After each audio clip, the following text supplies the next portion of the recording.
dowladdeena Soomaaliya maxaa dumiyay ma dumin ciidan yaraan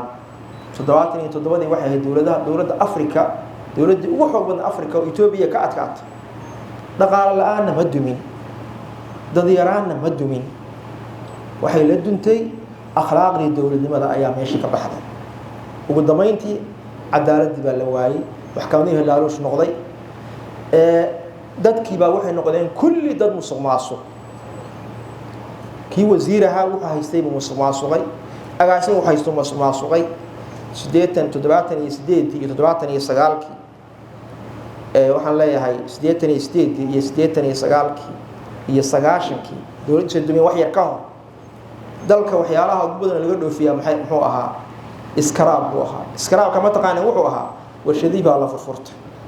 warshadii waxaan garanayaa Dubai anoo joogay iyadoo la keenay warshadii hubka sameyn jiray Mahaday qalabkii fiilooyin ku shaqeyn jiray tii batroolka la furfurtay warshadii sokorta la furfurtay oo kulli iskaraab laga dhigtay qof walba wadanka meeshuu joogo cunay goorta madaxtooyada loo dhacay dawladda ma noolayn degmo kii joogay gobolkii joogay kii wasiir ah waxa la lagu haysto buu cunay hubkii garowa lagu geeyay qaybta konton ifraad garowa waxaan garanayada qoryaha magaalada la wareego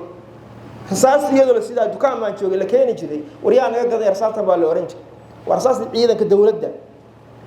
dawladii ma aha yaan lagu eedeyn dawlad madaxweynaha iyo dadkii sare kaliya dawladda ma dumin dawladda intii hayso dhan baa isugu tagtay waxa ma haray waxa dumiyay waxay ahay cadaalad darro